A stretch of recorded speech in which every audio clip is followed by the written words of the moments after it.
Hello, I'm Armin Budish. Welcome to Golden Opportunities. Today, our doctor's appointment will offer a checkup on the latest health news. Then, we'll talk about the timeliest tactics to touch up your teeth. We'll sneak a peek into the kitchens of Cleveland's favorite chefs. Plus, we have welcoming ways to stay on the wellness wagon. And we'll reveal money-saving Medicare tips for 2013.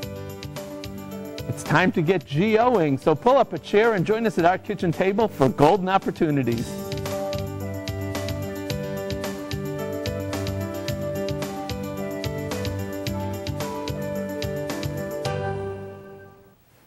It's never easy to lose weight, and it only gets harder as we get older.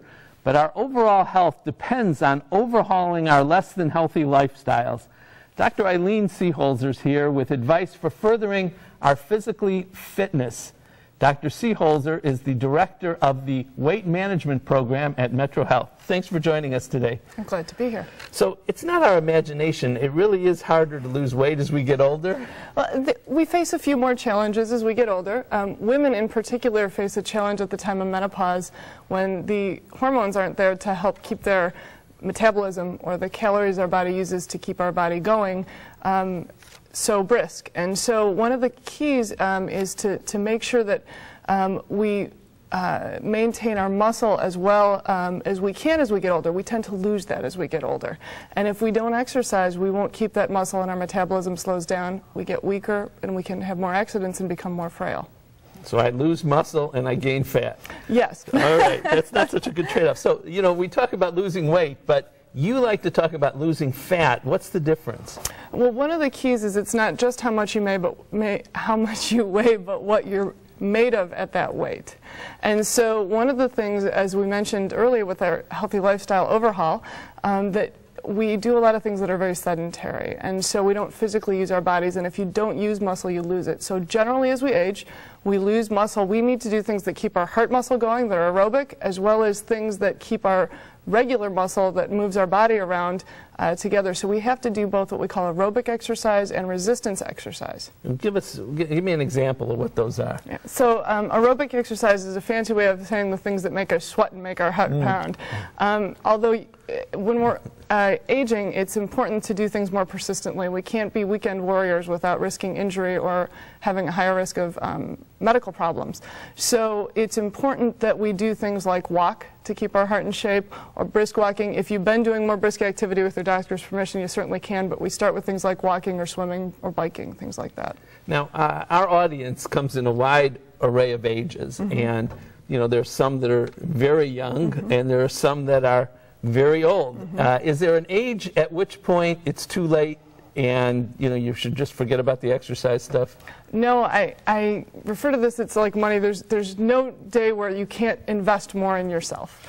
Basically, taking care of your body each day can make that day better and can help make tomorrow better. So, no.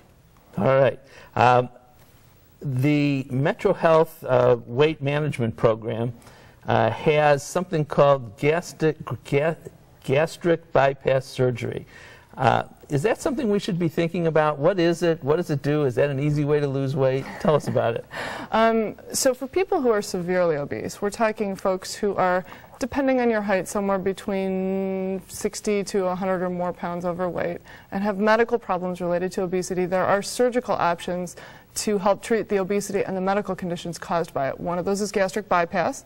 Another one is called a gastric sleeve, and we do those surgeries at our institution. They are often very viable options, particularly for those under 65, where we get much more durable or maintained weight loss and much better disease control. But you have to do a lot of preparation, and you don't get out of diet and exercise. You get a better result for your diet and exercise, but you have to do them to maintain the medical result. And do you have to be 60 pounds or 100 pounds overweight? Or, I mean, I hope I'm not quite that much over, but you know, I've always thought, you know, maybe I should just go in. They could just snip here, snip there, and If it were only that easy.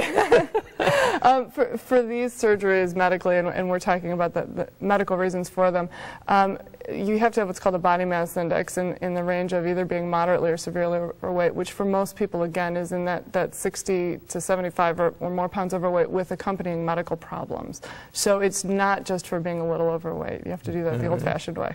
All right, but those do work, those No, they're very, surgeries. and actually for folks whose obesity is very severe, it's actually the best medical outcome and can save lives and add years to their life. That's great. Well, thank you so much for your advice. Great advice.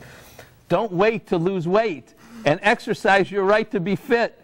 Follow Dr. Seeholzer's advice and you'll enjoy many happy and healthy New Years to come. For more information, call Metro Health at 216-778-7800 or visit www.metrohealth.org. Next, how to get a great grin.